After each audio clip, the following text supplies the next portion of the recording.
From the banks of Dewey Lake, it's the Dewey Pod Monster.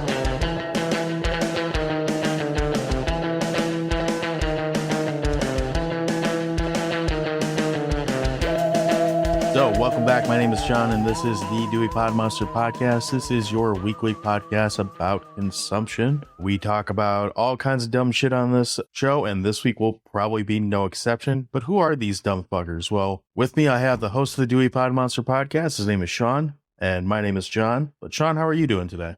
Hey, John, you know me, living a dream. Could literally be an hour of that and just call it a podcast. Could be. It could be. I hope not, but it could be. I got a feeling there's going to be more of it. What did you catch up on this week? What have you been watching? Strap in. You know, I haven't really watched all that much of much importance, but what else is new? Just wait to hear the bullshit that I watched. So yeah, well, finished Alone. That was like the I don't know, the least impressive thing. It's only 10 episodes. I think 10 episodes, 10, 11 episodes. So that finished the finale. One person was alone, and he won. And then I watched the Alex Winter directed documentary, a.k.a. Bill, right? Bill from Bill and Ted, Alex Winter. I watched the YouTube Effect, which is a documentary that Alex Winter obviously just released. And it's about like the effect. It kind of goes through the history of YouTube and the effect that YouTube has had on popular culture, basically. Everybody wanting to be influencers, and kind of goes through that whole thing. And I think he started filming it in 2019. I've been kind of reading some backstory stuff on it just because I find a lot of Alex Winter's movies are pretty interesting. He did a documentary about Napster. He did one about the dark web. I think he did one about Frank Zappa, one about kids growing up in Hollywood. I think that's called Showbiz Kids. I haven't watched that one. The other thing I watched, I got on a little documentary kick. I watched All This Mayhem, which is a skate documentary about the Pappas brothers. They're based. Is that new or is... No, it's been out familiar. It's been out for a while. I knew I saw it before I had seen it, and I just, for some reason, decided I was going to watch it again on a whim. And it's about these two brothers from Australia that move to Florida, eventually move out to California. They become basically two of the biggest skaters at the height of their careers. They were 1 and 2, like globally ranked skaters.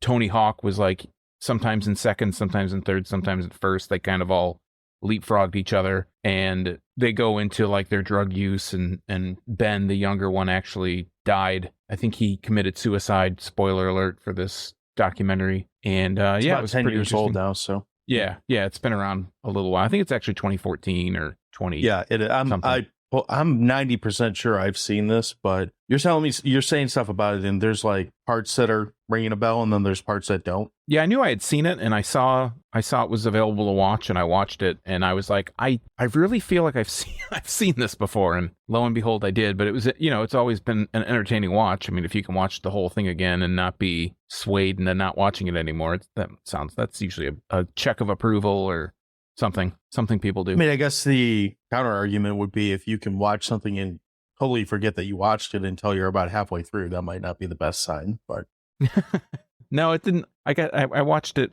and kind of felt like I had seen it before, even from the beginning. But it's a good documentary, especially if you're into skate culture or anything like that around that era. There's a guy, I can't, because this picture won't blow up. There's a guy that's in the cast. His name is Tommy Caudell. And I'm 90% sure they have a picture of Steve-O in here for his picture on this. But Steve-O's in it. He shows up in a scene. Oh, I'm sure he's from Florida, so I'm sure he's been around these guys. I believe he smokes out of a water bong, and then he drinks the water, like in the same motion. I mean, sounds about right. There you go. Yeah. So there you go. Maybe that's just it. Anything else that you caught up on? No, the regular stuff. We're in Hard Knocks season, so obviously watching Hard Knocks when it comes on, and even if it is about the Jets. And we didn't talk about it last week, and I know you had a little bit of a, I don't know, quarrel. Not a quarrel. You had a little. You had an opinion on Aaron I don't like Rodgers. Aaron Rodgers. I mean, I'm still watching it too. That show I'll watch kind of regardless. Like, I genuinely like that show, and I feel like it's been kind of on a downslope the last couple of years, even with, I think last year, like you and I probably looked at it with like rose colored glass or Honolulu blue colored glasses, because, it was our team that was on. So you kind of liked it by default, I guess, or I felt like I did. But I think if you really like peel back a layer or two of the onion, like I don't feel like the show goes as in depth or impactful as it did Like, I feel like the Dolphins season, the one with Philbin where he was the coach, was the last really good season. I think this sounds familiar. Maybe we had this conversation, but I think that's when they cut Ocho Cinco, and like that was a big deal on the show and stuff like that. But I mean, so far, 2 episodes in, and they're probably only 2 episodes left of Hard Knocks at this point, because there's going to be one more preseason game and then cuts. I think with only 3 preseason games, they do cut it short. I mean, I still think it's as good as it ever was. I'm not in agreement with you that it's kind of lost some of the luster, but it is what it is. I think teams are being more, I don't know if catty's the right word, but they're like withholding stuff from them, where I think before you might have gotten more in depth, because I don't think they realize how much people dissect that kind of film, where they probably do now. But they're being more cautious, maybe I'm just basically. Yeah. Or maybe I'm just dumb. Possible too. Like you, I'm sure I'm watching Winning Time also, although I haven't caught last night's episode yet, so I'll probably put on maybe tonight episode 3 out of whatever on that for season 2. But I really liked the last episode. Episode 2 was pretty good. So yeah, same. I went to one other thing. I went to Cedar Point and I tested my back, and it all held up. I can still move around. So we got back on Saturday, and I've been busy with other stuff. I watched the movie we're going to talk about last night, and I was like, man, there's so much other stuff I want to watch. I want to watch the stuff I regularly watch, but Stallone couldn't wait. I've had that with 2 titles recently, and this was kind of one of them, but this one I kind of got a little more into once I remembered how like ridiculous it is, but we're not at that point yet. So speaking of other crap that I did want to watch, I know we're kind of waiting to talk about this in more depth, but I spent $2 and watched the movie Murder Size, so I was pretty happy about that. I will say it is kind of exactly what you think it's going to be when you look at the cover of it, which I know you've seen. It's very much so it's kind of in its own little box. Like, and if you know the very small subsect of 1980s aerobics inspired like slasher movies, it's kind of what it is, but it's not without its charm. I don't feel like I wasted $2 watching it. What I did waste $2 on, even though it was free on Tubi, was Cheerleader Chainsaw Chicks. Most misleading fucking title I've ever seen. There are chicks, and they are kind of dressed like cheerleaders at one point, but at no point did they ever use these chainsaws for fucking anything. Waste of time. They cut wood. They don't even do that. No. They don't do that. At the end credits, they like hold them, and that's it. I'm like, so that's not what I was expecting. I wanted cheesy slasher ripoff with, people in cheerleaders costumes, right? That qualifies as the chainsaw portion of that movie. So it was free on Tubi, but how did you pay $2 for this? I didn't really. I just feel like they owe me $2 for watching it. Oh, sunk cost fallacy, right? You're into it. You're like, exactly. I got to finish this. I've already invested this much time into it. Yeah, it was not good. Kind of wrapping back around to like the sports doc or sports mockumentary or whatever, sports TV stuff. I watched the Untold Story of Johnny Manziel that's on Netflix. My wife actually went ahead. I guess there's one about the steroid use in baseball that's supposed to be pretty interesting. And I believe the Urban Meyer's Florida Gators one is coming out this week. Maybe I want to say tomorrow, so Tuesday. So after you listen to this show, you can go watch that. That's the rule. That's how we do things around here. But I don't know. Johnny Manziel's kind of always been this little twat waffle. Like that have always been my perception of him. And this show documentary, it's like an hour and a half long, so we'll call it a documentary. Absolutely does everything to hold up that opinion. Like, you are not going to come away like, oh, he just got dealt a bad hand. No, he's a little twat waffle, but he does admit it. He's like, no, I was kind of a little dick, but I had an opportunity and I ran with it. So, all right.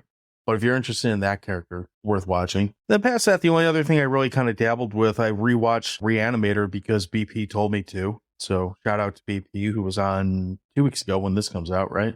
Yeah, a couple weeks back. Yeah, a couple weeks back. So do what he says, because Reanimator is always a good watch. And apparently there's a lot of people out there that haven't seen that movie, Reanimator, that listen to his show, and I assume probably listen to this show. And I don't know, we talked about this off mic at a bar. It's like, how do you like get into this stuff and not see Reanimator? Isn't that like maybe not your freshman year, but that's like sophomore year at least, junior at the latest? I feel like a lot of those movies now, with how people kind of consume media, they kind of fall by the wayside. I mean, for us, it's the time frame, right, of all the time sure when we came up, and it was always in the video store. But now, because we've talked about this countless times, but there's so many more options now. There's so much more to watch and so little time to watch all this content.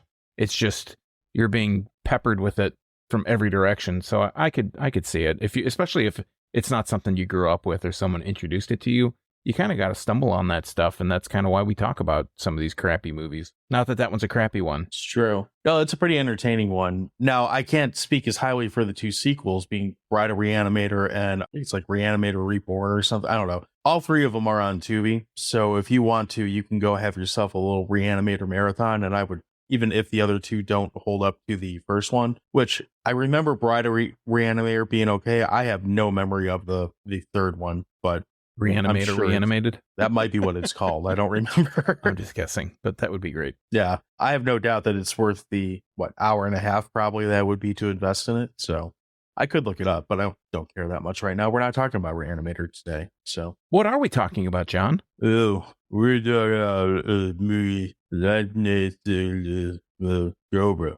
You sound like you woke up more so than I think your Stallone impression. So you're going to hear a lot of mumbling through this episode if you haven't figured it out. We are going to... Shit, this is going to be bad. We're going to talk about the 1986 movie Cobra, which stars Sylvester Stallone. Little brief history on this. This movie was kind of written by Stallone. He wrote the screenplay for it, and that is abundantly clear. The more you watch this movie, you're like, well, yeah, that seems like some bullshit that Sylvester Stallone would write. But before we get too much into that, I guess, so he wrote the movie. This is kind of the fallout of his time when he was supposed to be casted as Axel for Beverly Hills Cop. Short version is the studio and Sly went separate ways. We got actually, I probably like this movie more than Beverly Hills Cop, or right about. It depends on my mood, I guess. No? I mean, you can have your own opinion, but it can be wrong. That's fair.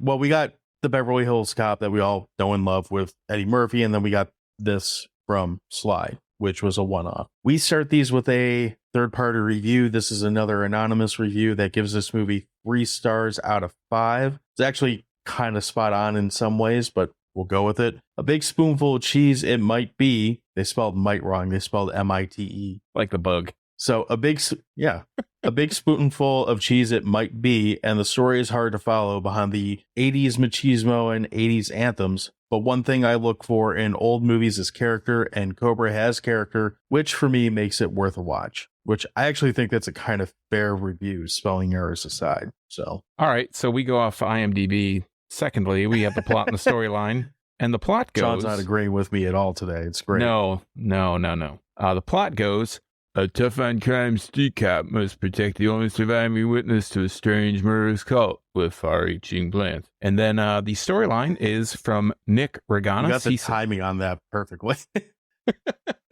Nick Reganis says, as crime run rampant in the United States, the hard-as-nails LAPD Lieutenant Marion Cobra Cabretti is the only cure for the crime-infested urban jungle of Los Angeles. In the meantime, a string of seemingly unconnected and unmotivated random assaults on citizens soon drag the hardened officer into a violent war against the psychopaths of a secret organization named the New World.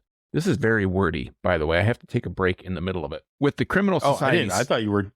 I didn't realize you were only halfway through that. With the criminal society's sole purpose to weed out the weak, Cobra will escort an important witness, the young model, Ingrid, out of town to protect her. However, the movement's delusional killers will stop at nothing to track her down. Now, the only one who stands in their way is the one-man army lieutenant. Are they prepared for Cobra's nasty bite? We don't even need to talk about this movie because that's pretty much the entire storyline. I mean, we're done. Cool. All right, Cobra. Hot dogs. What do you think? I like how this movie starts with a very 2020s shootout at a grocery store, and the first thing that happens, one of the first things that happens aside from some dude blowing the shit out of some produce randomly, which I was like, did he shoot the person or the watermelon? Okay, person's fine because they're still running away. If you shoot them in the back with a shotgun, they're not running away, more than likely. Although maybe in this movie. I like that once Stallone or Cobra, whatever he calls himself in this, his full name. Marion Cabretti. Sorry. Yeah. I like how once he wanders, he goes in through the front door of this store that's under attack by this one, dickhead. He just proceeds to go, hide behind a cooler and crack a beer and, slug it before he uses the beer can to distract the shooter. It's that's one way to do it, I suppose. I thought it was really, prescient where this guy going into the supermarket and, he's basically has the ability to be a mass shooter.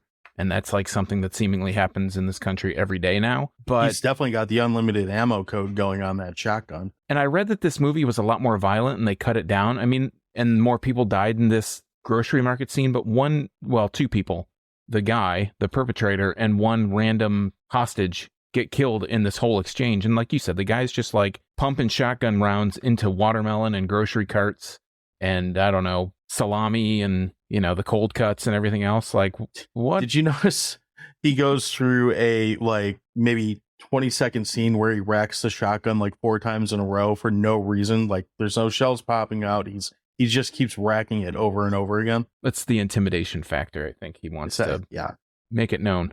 I've got a gun. God damn it. Well, we're aware you've like shot up all the watermelons, and I was going to have a fruit salad. Could eat it right off the floor. I do like his negotiation with the guy where he's like, I don't get you. He's like, what the fuck did you say, man? He's like, I don't shop here. And he like shoots him. Something like that. He probably legitimately could not understand what Stallone was saying. Yeah, we might as well get that out of the way because this is going to be a reoccurring theme through this episode. I can't understand probably 97% of the shit that comes out of Stallone's mouth in this movie. Like, if ever was a movie that has an actor speaking English, sort of, in it, that just totally screams, you need subtitles to really understand what this guy is supposed to say, this is probably it. And I almost wanted to go back and watch it with subtitles on to see if it even came remotely close to matching up with whatever came out of his mouth. Well, you're in luck because I think he says about 100 words in the entire movie. Yeah. I mean, we talked Cobra.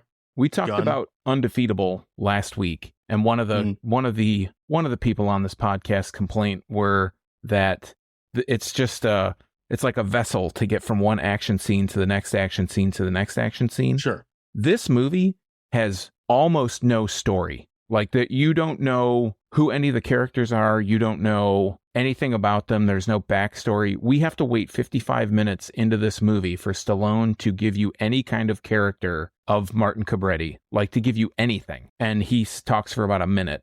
And then it's like, that's it. Like, there's no backstory. It's just, you're told more in the montage scene of them investigating the crime of the New World, this group of psychopaths, basically, that are terrorizing LA. You get more story in the montage of them investigating the crimes that this New World is conducting than you do in the rest of the movie. It's ridiculous. Like, I realize, or I read that, Stallone writes this screenplay. It gets edited down. They got a NC-17 or an X rating or whatever because of all the violence. So they had to cut it again. I think the original cut was like 2 hours, which I don't know if that was ever actually released. I think there's a TV cut that's 6 minutes loger than the hour 26 runtime. The director's cut is not available. So, but nothing happens, and it's like there's so much. Well, not nothing happens. Nothing in the story happens, and it would have benefited more if they cut out Stallone's mumbling and his like super uncharismatic acting in the movie than to cut everything just so they could show, I don't know, his big ass fucking head. It looks almost proportionate in this movie compared to when you see him now. Almost. True. But yeah, it's bizarre. So, and that like I said, that grocery store scene where we start the movie is just a perfect microcosm. Really, like, that is a microcosm of this whole movie. Is some shit goes down, Stallone shows up, mumbles at it, shoots something, and then we move on. That's pretty much the whole movie. Yeah, scene to scene. That's what we got. I mean, you get some memorable shit though. Like, you got his, I know it was actually Stallone's car, but whatever that, I'm not a car guy, like that kind of car guy, but the car he had was pretty awesome until you saw the awesome 50 license plate that was on it. That's a 1950 Ford Mercury. It's a great looking car until they ruin it with a goofy license plate. Well, I think that, and the car is awesome, and I mean, it's an awesome 50. The car is a really cool car, and I think that this movie, despite all the things, all the trash, I've already talked about it in the first like 10 minutes of us actually talking about this movie, it has probably one of the most not legendary, but like iconic 80s car chase scenes. I will always remember, until I have Alzheimer's and I die, I will always remember the car jumping all those bridges and the do not enter signs that it almost hits while it's chasing the other car that it's like a K car or something. But that's like, I think for the 80s, You're talking that's about probably the big chase scene where, okay. the big So action I piece think chase scene car thing. the big thing about that chase scene that I always remember is he runs into like a docked boat, like head on, like because boats, you know, they come to a point essentially at one end. So he hits where the boat has an angle, and somehow that sends his giant boat of a fucking car airborne, flips it, and blows it up. I was like, that's not what happens when you run into things. I think it like twists the front suspension. I don't think the car doesn't actually blow up. It shouldn't be airborne either. Well, it does if you put a conveniently placed ramp right there. Is this the first movie where we saw the use of nitrous inside of a car? Maybe. I can't remember a movie that predates this where you have the little nitro switch and it, you know, automatically breaks the needle off the speedometer. It's a cool scene. I mean, I got to give that specific particular set of scenes. I don't know if that's one scene or multiple scenes. I got to give that one big credit though. That's actually like probably the high point in this movie for me. So I'll give this movie credit for what Stallone was what his intention was. Like, this came out in 86, so you're seeing slashers take off, and you're seeing a lot of like stuff get popular in the world of horror and whatnot. And he's obviously not a horror movie actor. He does these big action set piece bullshits where he mumbles and, you know, occasionally makes a porno movie in the process. His intention with this was to kind of take like a Dirty Harry style movie and mix it with a slasher, which I think there's elements of that he kind of gets right. But I think when you watch it, it's abundantly clear that this guy hasn't watched a whole lot of horror movies. He just knows like dark scenes and like, you know, kind of Mongoloidian bad guys. Sweaty slashers. Yeah. But I mean, to his credit, like, try doing something a little different for the time, at least. I'm sure that's probably been done now, and I can't think of it at the moment. But I think that's somewhat admirable that you at least try to take it in a different direction. And it's certainly different than the Rocky movies and well, I guess it's kind of similar to the Rambo movies, but it's a different idea than what those movies were at that point. Now, you can't really win that argument, like, to win too much credit, though, because you counter this with a scene where he pulls a slice of pizza and a egg carton out of a fucking freezer, cuts the pizza's tip off with a pair of scissors, continues to eat the pizza while frozen, and then produces a gun cleaning kit that was inside of an egg carton in a freezer for some reason. Like, what the fuck is that whole sequence? All this while watching a Toys R Us Christmas commercial. I want to go back to your talk about the slasher and the horror and all that stuff. And I think that we talked to... But we're just going to skip right over the fucked up pizza eating? No. I'll come back to that because that is uniquely odd. Admittedly, like, that's nutso. And I was like, why is he taking that food out of the freezer? Why does he keep his eggs in the freezer? Like you said, it's the oil, it's all the brushes and stuff to clean this. But why gun. would you keep that in the fucking freezer either? To hide it from the new world, I guess. I don't pizza know. Guy? I don't know. But I want to go back to when we interviewed David Weiner and we talked about how horror kind of had this stink on it. This is kind of marketed as like an action thriller.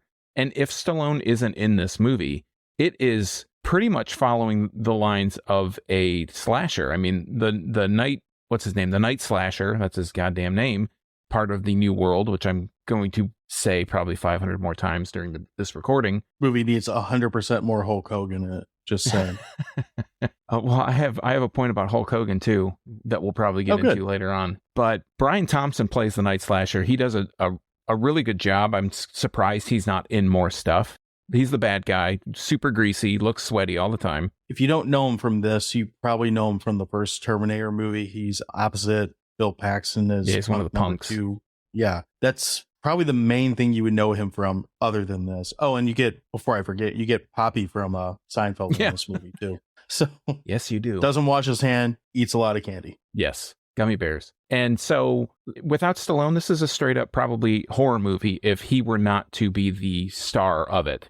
If we just went along and did this movie normally, you know, if he was just the writer, if this was a staying alive for him, we would just have a straight up, you know, we'd have a straight up horror movie, which I think is really interesting. But with him being the addition in this, like all this stuff, we're going to jump around so much for this movie because this movie is so hard to remember what goes in what order.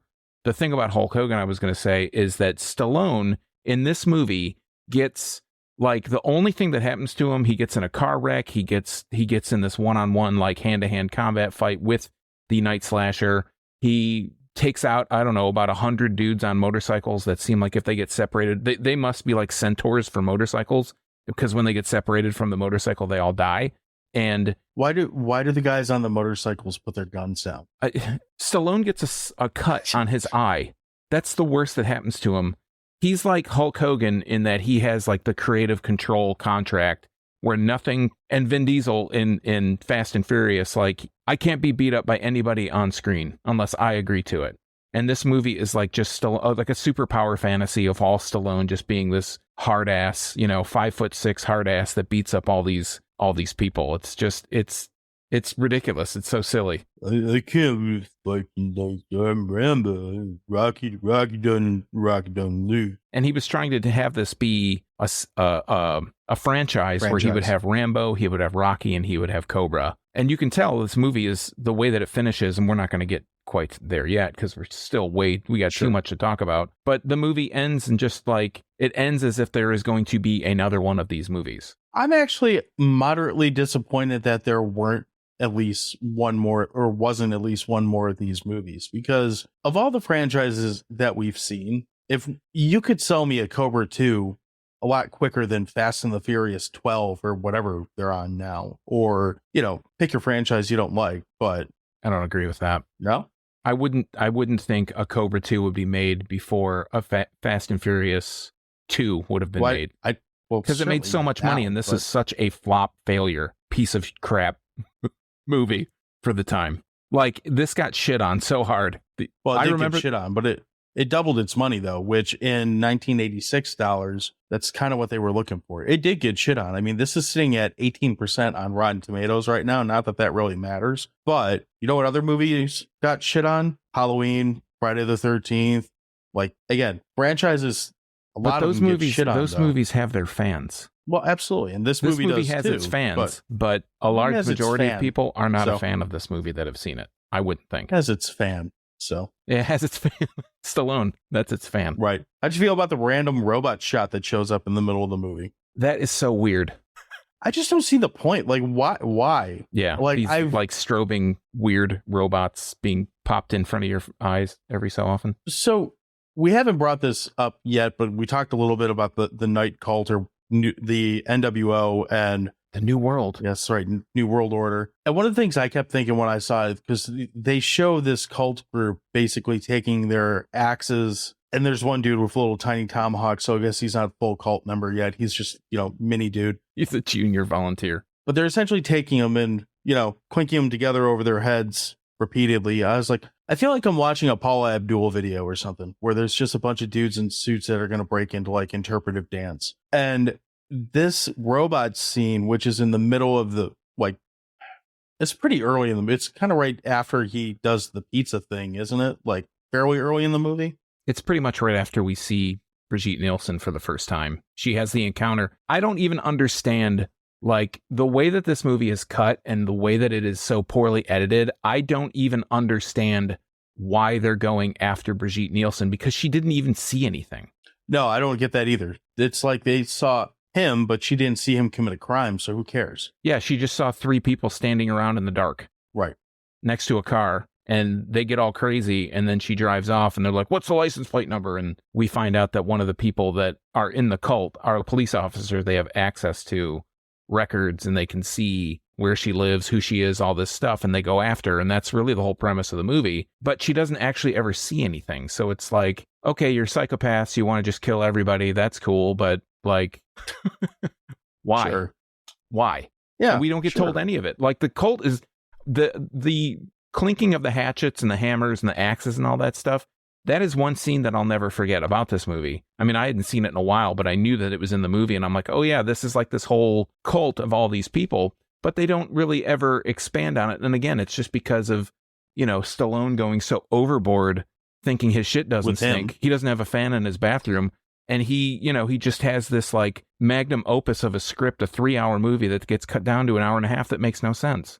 It's like, focus on the stuff that's important and not so much on your, biceps or whatever. I don't know.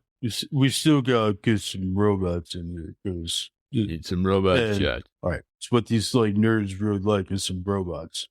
we touched on it a little bit. Brian Thompson plays the Night Slasher. What do you think about him, the character, the performance, or whatever? Like, how do you feel about him in this movie? Well, I think I started kind of talking about it earlier, but I think I'm kind of surprised he wasn't in more stuff. I mean, it sounds like from what I read, the backstory on it, like the behind the scenes stuff, Stallone and Nielsen were so up each other's asses that they didn't let anybody else do anything. And the guy, Brian Thompson, wants to try and rehearse the lines or what's my motivation for this character. And Stallone's like, you're just a bad guy.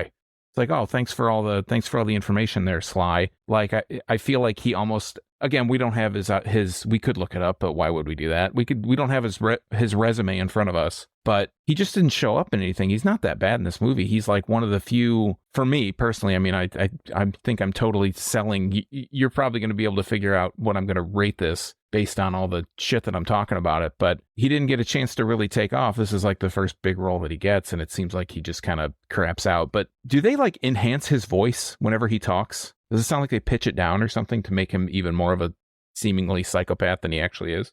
I think so. They make him sound almost like robotic at times. They really, maybe they're just trying to counterbalance Stallone, like, because they really force the enunciation on his dialogue for what little dialogue he has. But yeah, and as far as looking it up, he does have 104 credits under his belt with 2 movies that haven't come out yet. So he is still working. But I mean, most of these movies, his top 2 things that he's known for, we already mentioned. There's Terminator and there's Cobra. Then there's Mortal Kombat Annihilation, where he played Shao Kahn, which, okay. And Dragonheart, where he played Brock. Just kind of scrolling through this, like, I mean, it's a lot of like, sure, he was in that stuff. Like, he had one episode on the show Californication. I'm just pulling things out kind of random here. A short called What Dogs See, Dragon Quest, Chuck. I mean, he's in a lot of stuff, but it's a lot of like one episode TV stuff, or like, oh, he was Buffalo Bob and Joe Dirt. That's a good thing. I think when your top 2 things that you're known for on your IMDb page are Cobra, where you're like arguably a supporting player in that movie, and Terminator, when you're in it for 3 minutes, that says a lot about your career. But I mean, I think he's totally serviceable as a bad guy in this movie. He's definitely not a low point compared to some of the other things that I'm specifically bitching about. Yeah, that's fair. So that's fair. So, question for you, and this applies to this movie. How come movie hospitals never have security guards working at any fucking time, especially when a random, like, psychopathic killer shows up? Like, all of a sudden, the entire floor is just empty in a hospital, like, every single time. No other people that are sick, no other people being treated, no nurses, no janitors, even if they're dressed up as a janitor. Just the whole fucking hospital is gone, aside from whoever's supposed to die or might die, and the bad guy who's up to go make the dead. If there are ever security guards, they are the most easily duped people on the face of the earth. They are like just off desk duty. Like, hey, watch this guy. Nothing bad's happening. Just sit outside this thing. I was watching No Country for Old Men recently, and there's like the same similar kind of thing where there's a guy sitting outside the room. He's not as easily duped. I mean, he gets taken care of by, Sugar, but that's a much better, different movie. Yeah, well, we haven't talked about this movie, but for, spoiler for if you haven't seen Scream 5 yet, when they go back to the hospital to go, like, try to kill Jenna Ortega and whatnot, the premise of this movie is like, hey, this is like the most notorious, like, bad guy killer in the city. Like, everyone stay here. This is the target. Like, we know he's coming for her. And they're like, well, I'm going to go get some coffee, maybe get a sandwich. And all of a sudden, like, the entire fucking floor is empty. And here comes Ghostface with like a fucking, machete or whatever.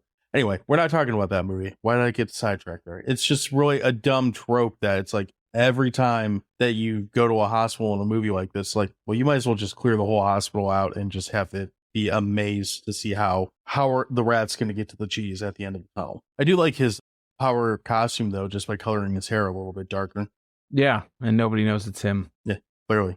What do you think of Stallone's one-liners in this? I couldn't understand most of them, so it's hard to really say. You're the disease and I'm the cure. Yeah, that's fine. That's right at the beginning in his monologue, isn't it? Like his whole like crime stat monologue. Yeah, I think of the 100 words that he says in this movie, I would say probably a good 24 of those words are one-liner kind of continuations. There wasn't any that really stood out to me other than that and the one right at the end where he says something like, this is where the lie ends and I start, or some shit like that. I don't know. clearly it stuck out. Has Stallone ever had a good one-liner? Like, can you think of off the top of your head one good Stallone one-liner? No, not off the top of my head. I don't want to shit on the guy, and I know that We can shit on him. It's fine. he's obviously much richer than I will ever be, and he could probably buy and sell my life 100 times over. But, there's always this feud between Stallone and Schwarzenegger, and I was never personally really much of a Stallone person. Like, I've seen Rambo, I've seen Rocky, Rocky 2, Rocky 3, actually more of the Rockies than probably any of his other stuff, but he was just never all that interesting. Like, I would pick Schwarzenegger 1,000 times over Stallone. No question. And watching this movie, it made me think the reason why that is like Stallone just has no charisma, whereas like Schwarzenegger will be self-depreciating. He's got the accent. When he says a one-liner, you laugh, even if it's not a comedic situation. Sully, remember I said I'd kill you last. I lied. Stick around, whatever, hasta la vista, baby, all that crap. Sure. But Stallone, he just delivers it. So he takes himself, or at least the movies that he's in, most of them, there are a few exceptions, take themselves so seriously. It's a lot like how we talked about Undefeatable last week, where, there's no like, even when stuff is played for laughs, when he's saying something ridiculous and he has like a smile on his face, you're just like, you don't believe that he's actually a good person. He just comes across as such a narcissistic asshole that I can't relate. Like, I can't be like, ha ha ha. The problem with, the difference is, you said it in a word, it's charisma. Like you said, think of a good one-liner for Stallone. I can't think of a good one-liner. What pops in my head is a scene from Rocky 5 where he's arguing with whoever. It doesn't even matter who, but the reason it pops in my head is he's on like a catwalk or something like that goes to a door. Well, it's one of those, it's a and another thing scene, but he does it like 6 times where he walks out of frame and comes back. He's like, walks out, comes back, and this goes on for some time. So I always think of that because it's so bad that it makes me laugh, but I can't think of like, I know growing up, like I liked Rambo quite a bit. Like I think it was Rambo 2 was the one that I liked a lot. Maybe it was 3. I don't know. One of the ones where he had long hair, not the first one. First one I didn't like until later. But I like those, and Rocky was on all the time, but I never really liked it that, like, I like Apollo, and I kind of like Drago. Like, I like the guys that he beat up more than I like him most of the time, because at least they had character to them. You just sat and watched and thought, I wish these guys would really beat this guy's ass. I mean, for Apollo, yeah. Or Mr. T, that would have been fine, too. So, yeah, I've seen those were on all the time. And I think Rocky was kind of one of those, like, it's Saturday afternoon on TNT. We're going to play all 5 Rocky movies in a row. Yeah. That's it. That's what we're doing today. But yeah, I don't really, with one exception, there's not really a Stallone movie that I would say that is close to love or a guilty pleasure. I'm not sure which one this would be, but there's only one that comes to mind that I really like and will watch like kind of repeatedly when it's on. Did you mention what it was? No. Do you want me to guess? You probably know. I've talked about it before. Demolition Man. Yep. I think that's the only like tolerable movie that I've seen him in. I haven't seen his supporting cast is his supporting cast in that saves him though. Like, as stupid as it sounds, Rob Schneider is really funny in that movie. Sandra Bullock is pretty funny in that movie. Even Dennis Leary has moments where he's going full like 1994 Dennis Leary, but he's going full 1992 Bill Hicks then, is what you're saying? Pretty much. Yeah, one and the same. Well, one is a copy, one is Bill Hicks. But point being is that movie works almost in spite of Stallone as much as it does because of Stallone. And I don't mean this whole episode to be just a big shit fest on Sylvester Stallone, but this movie is just, to bring it back, it's really just kind of incomprehensible. Like, and I'm beating a dead horse, but the editing is bad. The story is non-existent. Kind of like Stallone's acting. Yeah. Buzzing, patooch. Right. He just doesn't say anything. Brigitte Nielsen has to carry this movie, and she doesn't even say that much. She's not bad in the movie by any means. There's just nothing for her to work with. And she's not the best actress in the world, or actor, however you want to phrase it. But, it's just like there's nothing for anybody to work with. And like we just said, 10 minutes ago, if we could have seen the cut that was the long cut, that was the initial cut of the movie, maybe it would make more sense. Maybe this is something that I would like more, but because it's just this big, huge nothing burger that is basically just there for this final confrontation in this town where everybody comes to get the girl that didn't even witness the crime.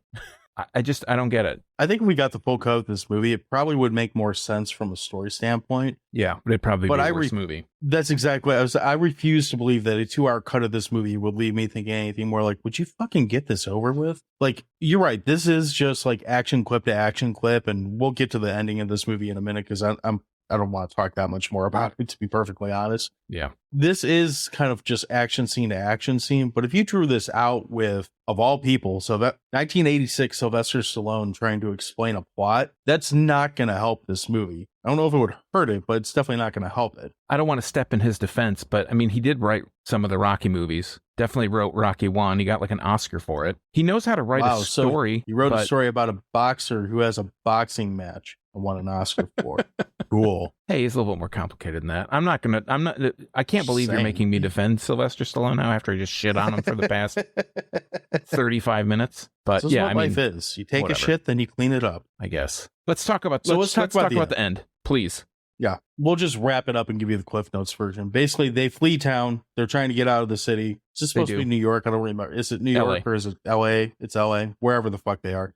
They're trying to get out of the city. They go to some little like hick town in the middle of nowhere with the most obvious like person following them in the history of like people tailing each other in movies. They get to this little like crap shack, and Stallone has like spidey sense of motorcycles coming or something. And all of a sudden there's a motorcycle gang there and like a shootout ensues. As you mentioned, they get into a pickup truck, which I don't even remember where the pickup truck comes from. And it's his second car because he's a police lieutenant of the zombie squad, which we should mention. That's a really cool name for like this undercover police squad. I could see more movies in this zombie squad universe, but this guy's a police lieutenant in LA and he has enough money that he has this like perfectly upkept 50s Ford Mercury and a truck with nitro. Yes, with nitro that he works on with his pizza in the freezer and his gun cleaning kit. So they get in the truck. Also in the freezer. They get in the truck. They basically kill all the bad guys except for the main bad guy, the Night Slasher. Because, you know, why the fuck couldn't you give him any better name than Night Slasher? They kill everyone, and you're left basically with the showdown between Cobra and Night Slasher. And from there, you get this really this is the only real speech that you get from Night Slasher, where he basically explains, like, what the fuck was going on with these killings over the whole movie, sort of. He explains his version. You realize his plans are really flawed, because if they're the people who are going to make the world better, they have some really, like, stupid people helming this project. And he kind of turns them into a kebab with like a piece of mining equipment or something like that. Yeah, it's like a big hook, and they're in a foundry. Right. I have to say, Undefeatable. I'm sure I missed something there. They use the knife better, like the iconic like knuckle duster knife with the spiked handles and all that stuff. Undefeatable. They had the exact same knife in Undefeatable. We talked about Undefeatable last week. So if you are interested in what the hell I'm talking about with this knife, listen to a podcast about a much better movie called Undefeatable that we talked about last week. Anyways, he gets hooked, blind, and sinkered. Well, then he also gets burned too, doesn't he? Doesn't he like throw him in the molten steel or whatever? Well, it's like a fire. Yeah, the hook goes between this like thing that heats it up. It's very Terminator 2 like. It is. So yeah, I mean, it's very Undefeatable like too. Gets stuck on a hook. Yeah, but that was cooler than Undefeatable because it went through his fucking eye. See ya. Exactly. Dude. So yeah, I don't know. The ending's an ending. I mean, if you're not going to make sequels to this, it wraps it up fine. It also leaves it open enough that you could have made sequels to this at the time. Whatever. It's not a blue ball ending, but it's also not something that's going to make you like sit there and like, you know, clap for it either. Oh, and then Stallone and Brigitte Nielsen ride off in the sunset, and Poppy gets some gummy bears. That's about it, right? Am I missing something? No, sounds accurate to me. Let's fire up the grill. So I'll give this movie, for me, this is probably 5 clicky clank axes out of 10 mumbly mouth hot dogs. It's kind of right in the middle. It's got enough like action pieces in it that if you want mindless entertainment, it can do that. If you like Stallone, and this movie is about Stallone, like if you go into this movie expecting anything less than a Sylvester Stallone movie, then you did not look at the cover of the movie that you just click play on or purchased or whatever you decide to do with it. You know, for 1986, like Dirty Harry ripoff essentially, or like mixed with like a slasher thing, if that's what they're going for, this could have been a lot worse somehow, but it also could have been a lot better. So 5 out of 10 is kind of right about where I think it should be. That's all I got. What do you got? Yeesh. I think that Sylvester Stallone in 1987 probably would put this on, sit in his living room with just a towel over his lap and just jerk it watching himself on here. It's just so, like, it's just like self-masturbation, this whole movie. That's not even what I was going to say for my final hot dog rating. I'm just saying that based on what you said. The movie's violence, it's like, it was so criticized for all the violence, but really it's not even that violent. I mean, it is, but it's just dumb violence that takes the place of the story, unfortunately. And I'm not even like sitting on a high horse about action movies. This has to have a story and blah, blah, blah, blah. But come on, this has no story. If Stallone wasn't there, I think I said it earlier, and there weren't the action elements, this could just be a horror movie. There isn't any plot. The movie is more of, again, a set piece to move from action to action, even more so than Undefeatable was last week, and that's saying quite a lot. But at least Undefeatable was bad in a funny way. It takes itself seriously, but it's campy at the same time, where this just takes itself seriously as if this is a serious movie that serious people should take seriously. Even the parts when Cobra tries to be funny, it falls on its face. And it's because Stallone in this movie specifically has negative charisma. He definitely needed to crawl out of his own ass. He was flying high with Rambo. He had a bunch of Rocky bullshit that he did, and he just thought that he couldn't do any wrong. Cobra's the movie you would make if you asked a group of 15-year-olds to just make any kind of movie they wanted to, just give them carte blanche to make a movie. The only thing it's missing is TNA, and that may have actually made this movie a little bit more palatable. For me, Cobra gets 4.5 psychotic cults out of 11 hot dogs. It's better than a sharp stick in the eye, but I don't ever need to watch this movie again. I mean, I think that if you're like a hardcore Stallone fan, or you just have a place in your heart for this movie for whatever reason, I mean, maybe, your dad took you to see it before he walked out to get his last pack of smokes and you never came back. Like, maybe you hold a high regard, but I don't know. I saw it a long time ago. In the feels with the pack of smokes, but that's okay. So I just don't feel the need to ever see this again. It was just boring. Sometimes we watch movies and we're like dreading watching them because we know they're going to be crap. And this is probably the first time for this show that I watched a movie that I was like, yeah, let's watch that movie.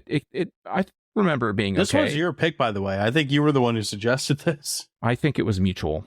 I think you had brought it up. Okay. And I was like, yeah, let's watch that. Because I thought, I remember kind of liking this movie. Maybe you talked about this during the Machete episode, because we were talking about exploitation flicks, and I think this one came up in that. I don't remember this ever coming up on Mike. I didn't say it came up on Mike. I don't know how it came up, but it was just anyway. This is the first movie that I watched in the year and however long we've been doing this podcast, where I was like, remembered the movie being a lot better than it was, and watching it and being like super disappointed. Usually it's the other way. The movie's like, no, it's a piece of shit. And we watch it and like, well, it's not actually that bad. It's okay. But this was more the opposite. I think I've been more disappointed in some of those than you have, but it's okay. Anything you want to tack on before we get to our answers for the question of the week? Because this one at least had some that were kind of fun. No, I mean, I hope people don't hate me for my opinion on this movie. I just wasn't having it. There's so much other stuff I'd much rather watch than watch this ever again. That's Black fair. Devil Doll from Hell needs to be watched at least 10 more times before I can watch this. Yeah, sure. Why not? All right. Question of the week. We went a little different direction with it because, frankly, I just don't want to ramble off a bunch of Stallone movies. So the question of the week is, what the fuck is Stallone mumbling about in the movie Cobra? So we want your answer as to what the fuck Stallone is mumbling about in this stupid movie. If I could do this with a British accent, I would, but I can't. So I'll stick with Stallone accent. I don't think I could do British Stallone. That would be a tough one. But our good friend BP over at Let's Start Talk Horror is going to kick us off on this. He said his response was, "Hey, yo, me Cobra. I wear sunglasses and never take them off. Fuck you, crime." That's what Stallone is mumbling about. I like it. Our friends over at Cinema Poison, which is at Cinema Poison on X, Twitter, whatever, they said that he's probably just mumbling about how great their Cobra episode is because they just released an episode on this movie as well. Let's see. Wilson Gill, which is at Hey Mr. Wilson 40, said, "Hey, yo, this is my version of Beverly Hills Cop, and I wasn't gonna do the banana in the tailpipe, you know?" Could you imagine what a Beverly Hills Cop with Sylvester Stallone would be like? I'd rather not. I think it'd be like this. So I think it'd be Cobra. In comparison, Beverly Hills Cop is a much better movie. I haven't watched in a while, but, that's fine. I'm usually wrong about most things, so. Dissect That Film, our good friends over there, you can follow them at Dissect That Film. They said he probably thinks he's better than Schwarzenegger. He's wrong. And then this might be my favorite response of the week. It's from Moments in Time and Space. They are at Moments in TAS, another great show that you can check out. They responded, wow, why don't you just ask me to bring Bigfoot in alive instead? It'd be easier. Stallone mumbling, I bought a boat, I bought a boat, I bought a boat. Do you have an answer for this? I didn't even think of an answer for us. We're supposed to play along, aren't we? I think that's the thought, but no. No? I hate to come off like a big crab ass about this movie. I'm like sitting here thinking about it, but I kind of like it. I like when you get pissed. It's it's good for the show. I can't do it. Can't do it. I don't really have a thought as to what he would have been saying to other than just what we've been going through this whole movie. So the only thing I would say is if I were Stallone and I were mumbling like that all the time, I would be constantly saying, man, you should really go back and watch my movies before I was a star in Hollywood. Just leave it at that. You know, when we were kind of I was watching this movie, researching kind of stuff about the backstory. I didn't know the Beverly Hills Cop part really before this. And I went back and kind of read about Stallone and read about the production of the movie and him kind of just being a dickhead and being Stallone. Yeah, being Stallone and the director of the movie was like, hey, if you know, this is a Golan Globus produced movie. Golan Globus has made some of the best ninja movies, some of the best schlock that you've ever seen. I think they helped make the Conan movies, at least the first one, produce that and stuff like that. I just expected it to be so much more fun than this. And it's just such a downer, like, to me. And I feel like such an asshole just crabbing about it the whole time. But it's just such a downer. Like, this should be so much better. So I have a question for you. Yeah. Since you said it. You mentioned that this is such a downer and that you had a hard time, everything you just said there. Yeah. Could this be that you were that you were not in the mood for this kind of bullshit movie? Like, maybe on a different day, like, where you want something a little dumber and actiony, like, maybe it would work? I would watch something else. Well, that's a fair statement, but that's not really the question. I don't think I was in any kind of mood when I watched it, and I admittedly can be in moods and be like, "Fuck, I don't want to watch this." Oh no, I look forward to all watching it. I look forward to watching it. So that's the part that's like disappointing to me is that, all right, like you said, if I wasn't the one that suggested this, I felt like it was definitely like, no, that's cool. I'd watch that. That seems like a good choice, something to watch. But then watching it, and it's not even that it's that bad. It just doesn't make any sense. There's like no point to it. It's pointless. It's like a waste of everyone's time. Well, we certainly have a lot of those. So yeah, but those have like still fun. There's something fun about them. It's still number 2,738 out of whatever. I wonder what would drive that kind of popularity. It's down 371 spots. When I see other people doing episodes about movies that we're like talking about doing, or like, I just kind of wonder how that comes up in like the zeitgeist or whatever. Like, why are they, why is this other show talking about this? Why are we talking about it? Well, I know Stallone is making headlines, I guess. He's talking about doing another Expendable movie, so maybe that's why. I don't know. Expendables? Sure. So that's it. That's where I'm cutting the show right now. If we're going to start making puns out of the word Expendables, I think that's a good place to wrap it. You got anything you want to add? Or this is going to be heavily edited in the audio version. Yeah, because I don't want to listen to myself whine about this movie anymore. So, heard it here first. You're going to get a 30-minute episode of me talking like Sylvester Stallone. I should cut everything out except our like imitations and you're like talking like Stallone. That'd be perfect. Be kind of funny. Yeah. So if you want to hear that for some reason, which I would not recommend at all, if you want to hear that, you can check out this show and every show either on this YouTube channel. Not every show is on there, but a lot of them are on there. Some of them are on there. Go watch Machete. We had more fun with that. Yes. Yeah. Anyway, our site is crap.town. All our shows are available on there. You can find every show on Spotify, Apple Podcasts, Google Podcasts, Pocket Casts, pretty much wherever you find podcasts, we're on there. You can just search Dewey Pod Monster. Our question of the week is always put up on our social media outlets. Generally, it is on Instagram, X. I got to get used to saying X, and probably Threads going forward. I'm trying to get better about using that because I'm getting more and more mad at X. But it's generally on all three of those at least. So if you want to follow us on there or any platform, we are at Dewey Pod Monster. Best way to get our attention is through one of those social media outlets, or you could always leave feedback on the episode itself through Spotify. And then Sean will fill in the blanks for whatever I screwed up and let you know where you can find some of his stuff. Perfect. Absolutely perfect, John. I talk about Michigan craft beer, other types of stuff.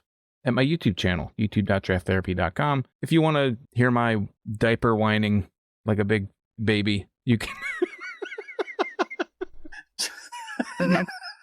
If you want to follow me on social media, you can find me at Draft Therapy on all the social medias. Just keep in mind, he's the one who's a father, and he's talking about diaper whining and booger lip shit all the time.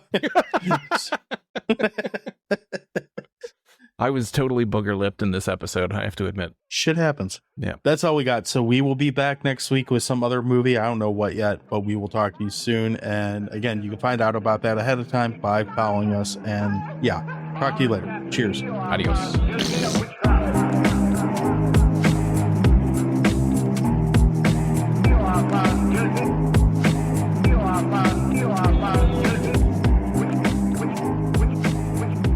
Look it, do it live. Do that. Look it, I don't know what you're talking about. This was a movie you could easily talk 3-4 hours about. It's very politically charged cop drama. A tough on crime street cop must protect the only surviving witnesses. Strange murderous courtroom for far-reaching plans. What a bunch of bullshit.